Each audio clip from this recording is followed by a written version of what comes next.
العلم هو النور الهادي والمفتاح لكل الخير من يرد الله به خيرا.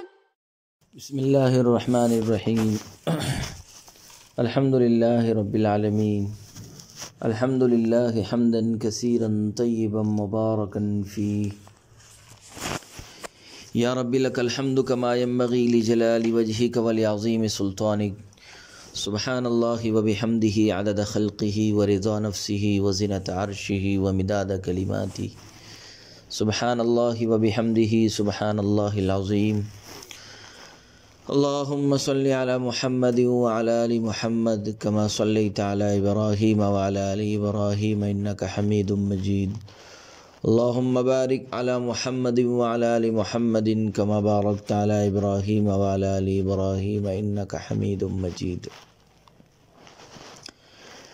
بسم اللہ الرحمن الرحیم.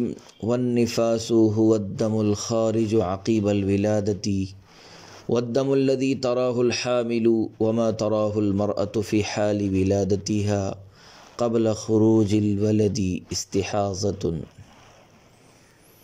اور نفاس وہ خون ہے جو پیدائش کے بعد نکلے، اور وہ خون جس کو حاملہ دیکھے یا عورت دوران ولادت دیکھے تو بچہ نکلنے سے پہلے وہ استحاضہ ہے. عزیز طلبہ کرام، جدید مسائل سے متعلق گفتگو کا سلسلہ جاری ہے. مذکورہ عبارت میں مصنف رحمۃ اللہ علیہ نے دم نفاس کی تعریف بیان کی ہے کہ نفاس کا خون وہ ہے جو بچے کے ولادت کے بعد بچہ دانی سے نکلے. بچے کی ولادت کے بعد بچہ دانی سے نکلے. یہی وجہ ہے کہ اگر عورت حالت حمل یا دوران ولادت خون دیکھے تو وہ نفاس کا نہیں ہے بلکہ استحاضہ کا خون ہے، کیونکہ حمل کی وجہ سے رحم کا منہ بند ہو جاتا ہے، تو حالت حمل میں جو خون نکلے گا وہ رحم کے علاوہ سے ہوگا، اور رحم کے علاوہ سے جو خون آتا ہے وہ استحاضہ کا خون ہوتا ہے. جدید مسائل کی تفریح. آپریشن سے ولادت کے بعد نکلنے والے خون کا حکم. آج کل بسا اوقات بچے کی ولادت آپریشن کے ذریعے سے ہوتی ہے، جس میں عورت کا پیٹ چیر کر بچہ نکالا جاتا ہے، سیزر جسے کہتے ہیں. اس صورت میں اگر خون بچہ دانی سے بہا ہے تو وہ عورت نفاس والی کہلائے گی، اور یہ نکلنے والا خون دم نفاس کہلائے گا. اور اگر آنے والا خون رحم سے نہ ہو بلکہ آپریشن کی جگہ سے ہے تو اس کو نفاس کا خون نہیں کہا جائے گا بلکہ ظاہری زخم پر محمول کیا جائے گا.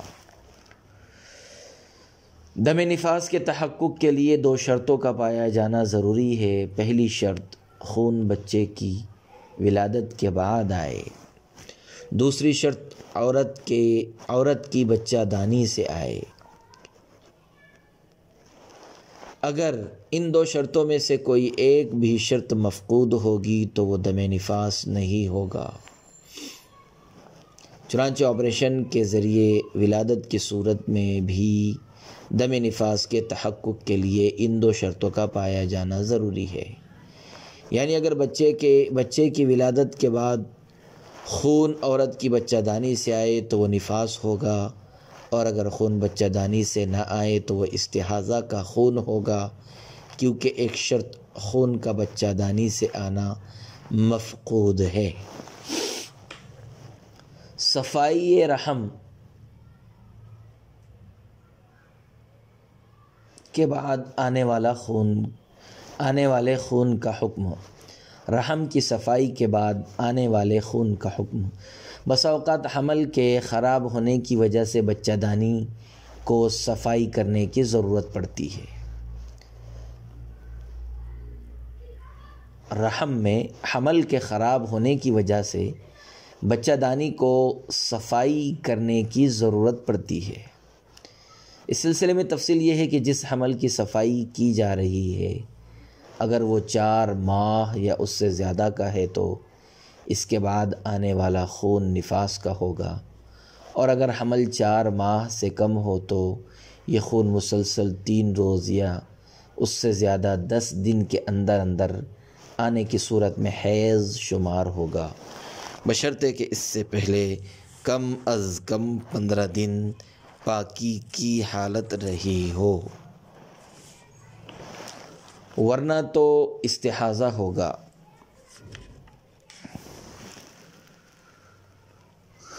اگر حمل 4 ماہ سے کم ہو تو یہ خون مسلسل 3 روز یا اس سے زیادہ 10 دن کے اندر اندر آنے کی صورت میں حیض شمار ہوگا، بشرطے کہ اس سے پہلے کم از کم 15 دن پاکی کی حالت رہی ہو، ورنہ استحاضہ ہوگا۔ عزیز طلبہ کرام، شریعت مطہرہ میں نفاس اس خون کو کہا جاتا ہے جو بچہ دانی سے ولادت کے بعد نکلے۔ اب یہ ولادت خواہ تام الخلقت بچے کی ہو یا ناقص الخلقت بچے کی ہو، کیونکہ احکام ولادت میں یعنی عدت کا پورا ہونا، عورت کا نفاس والی ہونا، ناقص الخلقت بچے کی ولادت تام الخلقت بچے کی ولادت کی طرح ہے، کیونکہ احکام ولادت میں ناقص الخلقت بچے کی ولادت تام الخلقت بچے کی ولادت کی طرح ہے، اور دم نفاس کے تحقق کے لیے خلقت کا وجود خواہ وہ تام ہو یا ناقص اس لیے ضروری ہے تاکہ معلوم ہو جائے کہ کسی ولد مخلوق کی ولادت ہوئی ہے، تاکہ اس کے بعد آنے والے خون کو نفاس کہا جا سکے، اور وہ اسی صورت میں ممکن ہے جب کہ بچہ یا تو تام الخلقت کی صورت میں پیدا ہوا ہو یا ناقص الخلقت میں، یعنی اس کا کوئی عضو بن چکا ہو۔ اور تخلیق ولد بچے کے بننے کے لیے علماء نے 120 دن 4 ماہ مقرر کیا ہے، کیونکہ اس مدت میں بچے کے سارے اعضاء تقریباً بن جاتے ہیں اور اس کے بعد ہی روح پھونکی جاتی ہے، اسی لیے 4 ماہ کے بچے کی صفائی کے بعد آنے والے خون کو نفاس کا حکم حاصل ہوگا، خواہ بچہ کامل پیدا ہو یا ناقص۔ اور اگر 4 ماہ سے کم کا حمل ہوگا تو اس کی صفائی کی صورت میں آنے والے خون کو نفاس کا حکم حاصل نہیں ہوگا، کیونکہ ولادت کا تحقق نہیں ہوا، بلکہ وہ رحم میں محض جمع ہوا خون تھا جس کی صفائی کی گئی ہے۔ البتہ اگر اس صفائی کے بعد خون مسلسل 3 دن یا اس سے زیادہ 10 دن آتا ہے اور اس سے پہلے تو ہر تام 15 دن کی پاکی ہو تو اس پر حیض کے احکام جاری ہوں گے۔ باب الانجاسی، نجاست حقیقیہ کا بیان۔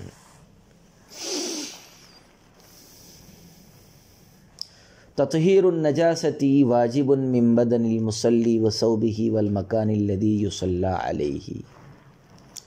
نجاست کا پاک کرنا واجب ہے، فرض ہے نمازی کے بدن سے، اس کے کپڑے سے اور اس جگہ سے جہاں وہ نماز پڑھتا ہے۔ نجاست کو پاک کرنا واجب ہے نماز پڑھنے والے کے بدن سے، اس کے کپڑے سے اور اس مکان سے جس پر نماز پڑھتے ہیں۔ یہاں نجاست کو پاک کرنے سے مراد عین ناپاکی نہیں ہے بلکہ محل ناپاکی ہے۔ آنکھ میں ناپاک سرما لگے ہوئے ہونے کی صورت میں نماز کا حکم ہو۔ اگر کسی شخص نے ناپاک سرما یا ناپاک کاجل آنکھ میں لگا لیا اور وہ آنکھ کے اندر ہی رہے تو طہارت کے لیے اس کا پوچھنا یا دھونا ضروری نہیں ہے۔ ہاں اگر آنکھ سے باہر آ کر پھیل جائے تو اسے دھونا لازم ہوگا۔ عزیز طلبہ کرام، طہارت بدن میں بدن کا ہر وہ حصہ داخل ہے جہاں پانی کا پہنچانا ممکن ہو، خواہ وہ بدن کا ظاہر ہو یا باطن، آنکھ کا اندرونی حصہ بدن کے ان حصوں سے متعلق ہے جہاں پانی کا پہنچانا ممکن نہیں ہے، کیونکہ آنکھ چربی ہے جو پانی کو قبول نہیں کرتی ہے۔ نیز وہاں پانی کا پہنچانا باعث ضرر ہے، اس لیے بس اوقات بینائی ختم ہو جاتی ہے۔ جیسے صحابہ میں سے ابن عمر اور ابن عباس رضی اللہ عنہما کے اسی عمل کی وجہ سے بینائی چلی گئی تھی۔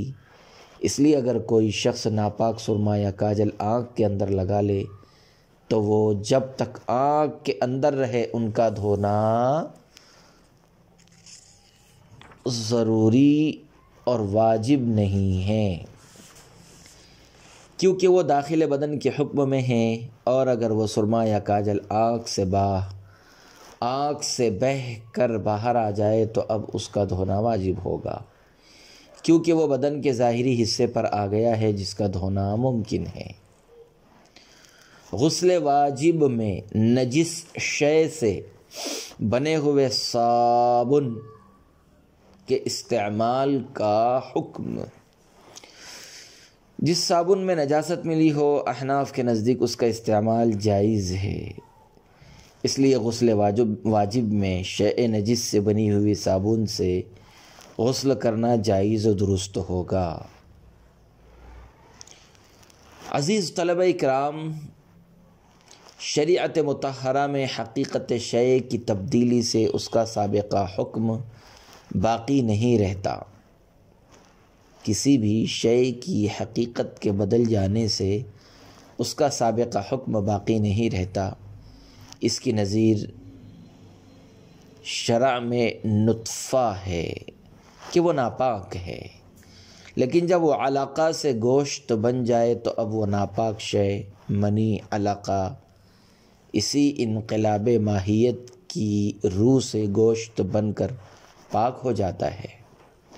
اس لیے شے نجس سے بنے ہوئے صابن سے غسل کرنا جائز ہوگا، کیونکہ صابن بنانے سے بھی نجس چیز کی حقیقت بدل جاتی ہے اور انقلاب حقیقت کی صورت میں سابقہ حکم بحال نہیں رہتا، لہذا یہ چیز نجاست سے بدل کر طہارت کے حکم میں داخل ہو جائے گی۔ ناپاک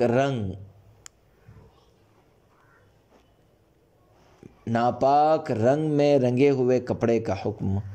اگر کپڑے کو ناپاک رنگ میں رنگا گیا ہو تو اس کی پاکی کی شکل یہ ہے کہ اسے اس قدر دھویا جائے کہ اس سے گرنے والے پانی میں رنگ کا اثر ظاہر نہ ہو۔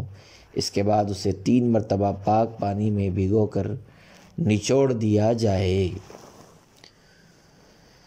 تطہیر النجاست واجب من بدن المصلی و ثوبہ، عبارت میں تطہیر نجاست سے مراد ازالہ نجاست ہے۔ اب ازالہ نجاست کے سلسلے میں ضابطہ یہ ہے کہ اگر وہ نجاست دکھائی دے تو محض عین نجاست کا زوال ضروری ہوتا ہے، گرچہ نجاست کا اثر مثلا رنگ باقی ہو، اور اگر وہ نجاست دکھائی نہ دے تو اس کی پاکی کے لیے اس چیز کو 3 مرتبہ دھو کر ہر مرتبہ نچوڑنا ضروری ہے اگر نچوڑنا ممکن ہو۔ مذکورہ بالا تفصیل کی روشنی میں یہ بات واضح ہو گئی کہ ناپاک رنگ میں رنگے ہوئے کپڑے میں رنگ ہی شیء نجس ہے جو دکھائی دینے والی ہے، اسی لیے یہاں تطہیر کے لیے عین ناپاکی کا زوال ضروری ہے، جو اس طرح حاصل ہوگا کہ کپڑے کو اس قدر دھویا جائے کہ گرنے والے پانی میں رنگ کا اثر باقی نہ رہے۔ یہ اس بات کی علامت ہوگی کہ اب نجاست کا جسم ختم ہو کر محض اثر باقی رہ گیا ہے جو مضر نہیں ہے۔ البتہ یہاں اس بات کا احتمال باقی ہے کہ دکھنے والی نجاست ناپاک رنگ دھونے کے بعد نہ دکھنے والی ناپاکی سے بدل گئی ہے، اس لیے آخر میں 3 مرتبہ دھو کر نچوڑ لیا جائے تاکہ مکمل طہارت حاصل ہو جائے۔ مسجد کے ناپاک سیمنٹ والے فرش کا حکم۔ اگر مسجد کا فرش سیمنٹڈ یا ماربل کا ہو اور اس پر پیشاب یا اور کوئی تر نجاست لگ جائے تو سوکھنے اور نجاست کا اثر زائل ہونے سے وہ زمین نماز کے حق میں تو پاک ہو گئی، تیمم کے حق میں پاک نہیں ہے۔ یعنی اس زمین پر نماز پڑھنا تو جائز ہوگا لیکن تیمم کرنا جائز نہیں ہوگا، اور فوری طور پر پاکی کا طریقہ یہ ہے کہ اس پر پانی بہا کر وائپر یا پوچھنے سے خشک کر دیا جائے، یا پائپ وغیرہ سے اتنا پانی بہایا جائے کہ نجاست کے اثرات زائل ہونے کا یقین ہو جائے، اس طرح وہ فرش پاک ہو جائے گا۔ سیمنٹڈ یا ماربل والے فرش بھی زمین کے حکم میں ہیں، یعنی جیسے زمین پر کوئی تر نجاست لگ کر سوکھ جائے اور نجاست کے اثرات ختم ہو جائے تو زمین پاک ہو جاتی ہے، ایسے ہی یہ پتھر والا فرش بھی نجاست کے سوکھنے سے پاک ہو جاتا ہے، کیونکہ یہ سیمنٹڈ یا ماربل والا فرش زمین کے جنس سے ہونے کی وجہ سے زمین کے حکم میں ہوگا۔ نیز یہ ماربل وغیرہ زمین کے ساتھ متصل باتصال قرار کا درجہ رکھے ہوئے ہوتے ہیں، اور قاعدہ یہ ہے کہ تابع کا بھی وہی حکم ہوتا ہے جو متبوع کا ہے۔ عزیز طلبہ کرام، آلۂ تطہیر کا بیان۔ وَيَجُوزُ تَطْهِيرُ النَّجَاسَةِ بِالْمَاءِ وَبِكُلِّ مَائِعٍ طَاهِرٍ يُمْكِنُ إِزَالَتُهَا بِهِ كَالْخَلِّ وَمَاءِ الْوَرْدِ۔ آلۂ تطہیر کا بیان یہاں سے شروع فرما رہے ہیں۔ اور نجاست کو پاک کرنا جائز ہے پانی سے اور ہر ایسی چیز سے جو بہتی ہو، پاک ہو، اس کے ذریعے سے نجاست کا ازالہ ممکن بھی ہو، جیسے سرکہ اور گلاب کا پانی۔ ازالہ نجاست یعنی کسی شے کو نجاست سے پاک کرنے کے لیے پانی کے استعمال کے ساتھ ہر ایسی چیز کے ذریعے بھی پاکی حاصل کی جا سکتی ہے جو پانی کی طرح پاک کرنے والی پتلی اور باریک ہو، مثلا سرکہ یا گلاب کا پانی، کہ یہ پاک ہونے کے ساتھ اپنے اندر پتلا پن اور بہاؤ بھی رکھتے ہیں اور ان کے ذریعے ازالہ بھی ممکن ہے۔ عزیز طلبہ کرام، پیٹرول کے ذریعے نجاست کے ازالے کا حکم۔ پیٹرول کے ذریعے کپڑے وغیرہ اشیاء سے نجاست کو دور کیا جا سکتا ہے اور اس کے ذریعے ازالہ نجاست سے کپڑے وغیرہ پاک ہو جائیں گے۔ طہارت کے سلسلے میں اصول یہ ہے کہ نجاست دو طرح کی ہوتی ہے، ایک تو غیر محسوس ناپاکی ہے جو دکھائی نہ دے، جسے نجاست حکمیہ کہا جاتا ہے۔ ایسی ناپاکی کو دور کرنے کے لیے پانی کا استعمال یا عدم قدرت علی الماء کی صورت میں تیمم ضروری ہے۔ پانی کے بجائے اگر کوئی دوسری سیال چیز مثلا پھلوں کے رس وغیرہ کا استعمال کیا جائے تو کافی نہیں ہوگا۔ دوسری قسم کی نجاست وہ ہے جو محسوس کی جا سکتی ہے، جیسے نجاست حقیقیہ کہا جاتا ہے، جسے نجاست حقیقیہ کہا جاتا ہے، مثلا پیشاب پاخانہ وغیرہ کے ان کے ازالہ اور طہارت کے لیے پانی ہی ضروری نہیں ہے، بلکہ پانی کے علاوہ ہر وہ پاک سیال چیز جس میں نجاست کو دور کرنے کی صلاحیت بھی ہو، نجاست حقیقیہ سے طہارت حاصل کیا جا سکتا ہے۔ اور پیٹرول پاک ہونے کے ساتھ ساتھ سیال اور پتلا ہے، نیز اس میں ازالہ نجاست کا معنی بدرجہ اتم موجود ہے، اس لیے اس کے ذریعے نجاست حقیقیہ سے طہارت جائز اور درست ہے۔ کھائے جانے والے تیل آئل کے ذریعے نجاست کے ازالے کا حکم۔ کھانے کے لیے مشینوں کے ذریعے مثلا سینگ، سرسوں، کپاس، سویابین وغیرہ کا تیل نکالا جاتا ہے۔ مکئی جس کو کہتے ہیں مکئی کا تیل، کارن فلور، اگر کوئی شخص ان تیلوں کے ذریعے کپڑے وغیرہ پر لگی ہوئی نجاست کو پاک کرے تو طہارت حاصل نہیں ہوگی۔ پانی کے علاوہ سیال چیز سے طہارت کے جواز کی ایک شرط ہے کہ اس میں ازالہ نجاست کی صلاحیت ہو، اور ازالہ نجاست کی صلاحیت کی علامت یہ ہے کہ جب اسے نچوڑا جائے تو وہ نچڑ جائے، کیونکہ بغیر نچوڑے اجزائے نجاست نہیں نکلے گے، اور کھائے جانے والے تیل میں نچڑنے کی صلاحیت نہیں ہے، بلکہ وہ تو اجزائے نجاست کو اور زیادہ اپنے محل میں جما دیتے ہیں۔ اس لیے کھائے جانے والے تیل سے نجاست حقیقیہ کی طہارت حاصل نہیں ہوتی، کیونکہ اس میں ازالہ نجاست والی صلاحیت کی شرط مفقود ہے۔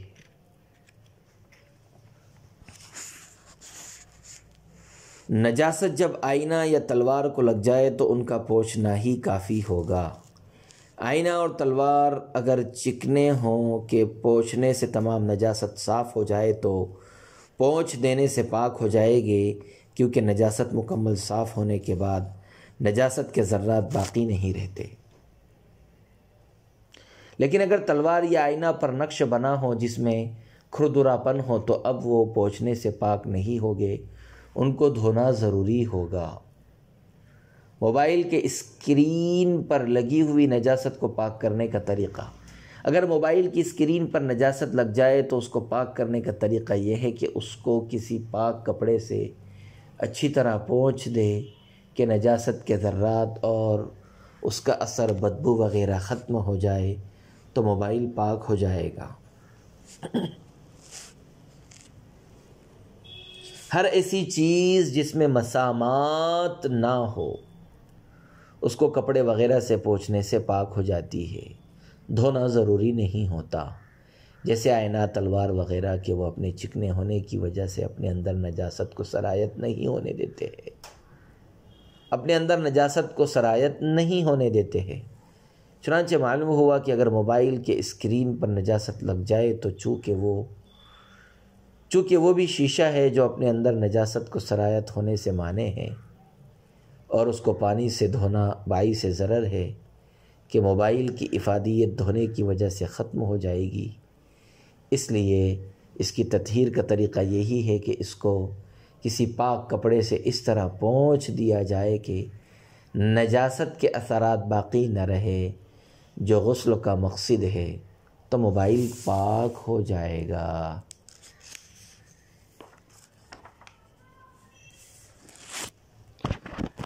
نجاست غلیظہ کی مقدار معفو عنہ، معاف مقدار: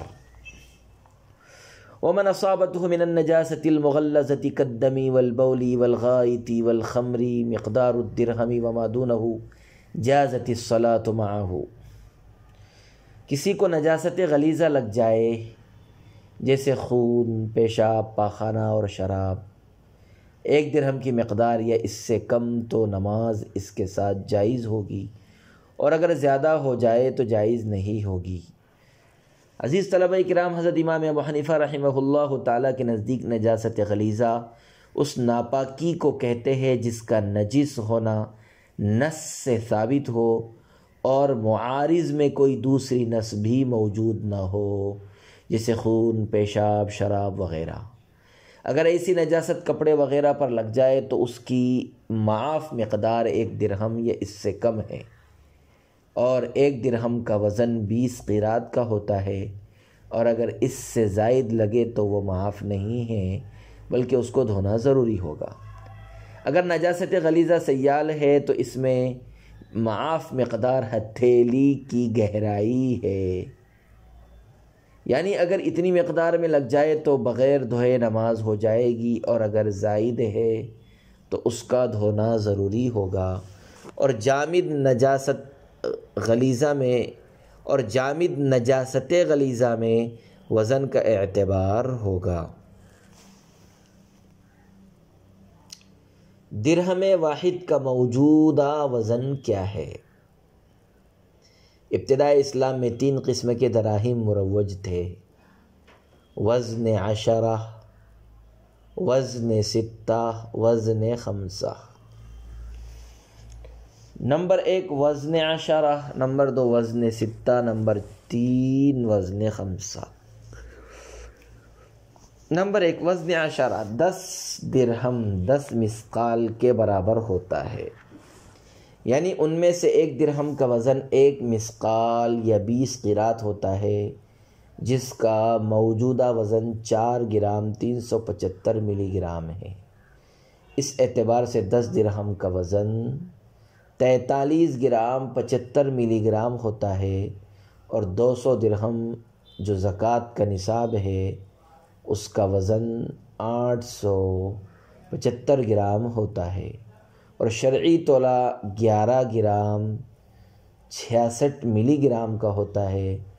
اس اعتبار سے 875 گرام کو شرعی تولہ 11 گرام 66 ملی گرام میں تقسیم کرنے پر تقریباً 57 تولہ ہوتا ہے۔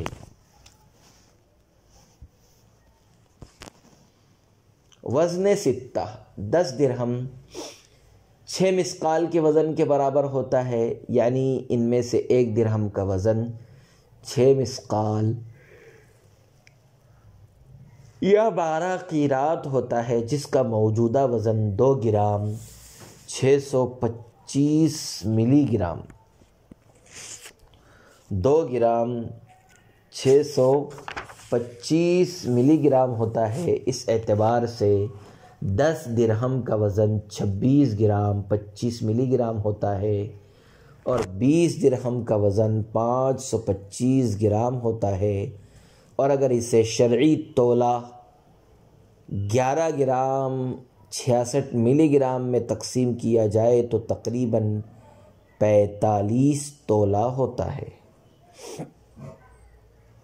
وزن خمسہ 10 درہم 5 مثقال کے برابر ہوتا ہے، یعنی ان میں سے ہر درہم کا وزن 5 مثقال یا 20 قیرات ہوگا، جس کا موجودہ وزن 2 گرام 187 ملی گرام ہوتا ہے۔ اس اعتبار سے 10 درہم کا وزن 21 گرام 78 ملی گرام ہوتا ہے، اور 200 درہم کا وزن 437 گرام 4 ملی گرام ہوتا ہے، اور اگر اسے شرعی تولہ 11 گرام 66 ملی گرام میں تقسیم کر دیا جائے تو تقریباً 37.51 تولہ ہوتا ہے۔ عزیز طلبہ کرام، ان تینوں اوزان کا رواج عہد نبوت میں تھا۔ لوگ ان تینوں اوزان کے ساتھ معاملہ کرتے تھے۔ جب حضرت عمر فاروق رضی اللہ عنہ کا زمانہ آیا تو آپ نے چاہا کہ زکوٰۃ وغیرہ عمدہ وزن یعنی وزن عشرہ کے ساتھ وصول کرے، اور لوگوں نے اس میں تخفیف چاہی تو خلیفۃ المسلمین سیدنا عمر فاروق رضی اللہ عنہ نے اپنے زمانے کے حساب داں ماہرین کو جمع فرمایا کہ وہ ان اوزان ثلاثہ کو سامنے رکھ کر درمیانی وزن متعین کرے، جس میں دونوں مزکی مزکا لہم کی رعایت ملحوظ ہو۔ چنانچہ انہوں نے تینوں اوزان کے مثاقیل کو اکٹھا کیا، یعنی وزن عشرہ کے 10 مثقال، وزن ستہ کے 6 مثقال، وزن خمسہ کے 5 مثقال، جن کا مجموعہ 21 مثاقیل ہوتا ہے، اور اوزان چونکہ 3 ہیں اس لیے 21 مثاقیل کو 3 پر تقسیم کیا گیا تو 1 کے حصے میں 7 مثقال، یعنی درمیانی وزن یہ نکلا کہ 10 درہم 7 مثقال کے برابر ہے۔ اسی کو وزن سبعہ کہا جاتا ہے۔ اسی پر صحابہ کا اجماع ہے، اور اسی پر حضرت عمر رضی اللہ عنہ کے دفتر میں عمل ہوتا رہا، اور اسی وزن سبع پر امر مستقر ہو گیا۔ وزن سبع کے 10 درہموں میں سے ہر درہم کا وزن 7 مثقال یا 14 قیرات ہے، جس کا موجودہ وزن 3 گرام 61 ملی گرام ہوتا ہے۔ اس اعتبار سے 10 درہم کا وزن 30 گرام 61 ملی گرام ہوتا ہے اور 200 درہم کا وزن 612 گرام 2 ملی گرام ہوتا ہے۔ اگر اسے شرعی تولہ 11 گرام 66 ملی گرام پر تقسیم کر دیا جائے تو 52.5 تولہ ہوتا ہے۔ وزن سبع 52.5 تولہ۔ ملاحظہ فرمائیے، یاد رکھنا چاہیے باب الانجاس میں درہم واحد سے مراد درہم کبیر ہے جو 1 مثقال یا 20 قیرات کا ہوتا ہے، جس کا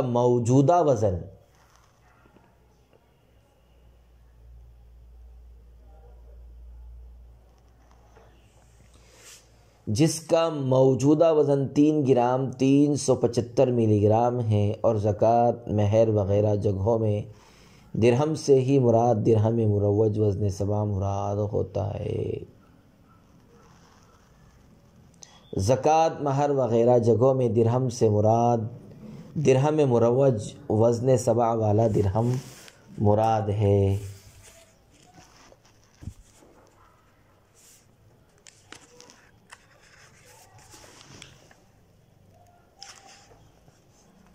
جس کا موجودہ وزن 3 گرام 61 ملی گرام ہے۔ عزیز طلبہ اکرام، جاننا چاہیے کہ آج کل مارکیٹ میں جو تولہ رائج ہے وہ 10 گرام کا ہے اور شرعی تولہ 11 گرام 66 ملی گرام کا ہے۔ باب زکوٰۃ اور دیگر مسائل میں شرعی تولہ ہی معتبر ہے، اس لیے ہم نے ہر جگہ چاروں اوزان کو اسی شرعی تولہ 11 گرام 66 ملی گرام میں تقسیم کیا ہے۔ مذکورہ بالا تفصیل کے مطابق دراہم کے اوزان اربعہ کا نقشہ اس طرح بن سکتا ہے، جس کو ہم انشاءاللہ اسکرین پر واضح کر دیں گے۔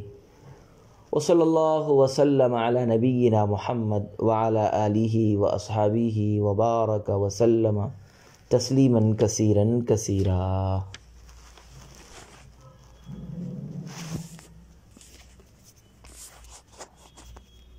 السلام عليكم. لا تنسوا الاعجاب بالفيديو والاشتراك في القناة تشجيعا لنا لنستمر بنشر المزيد إن شاء الله.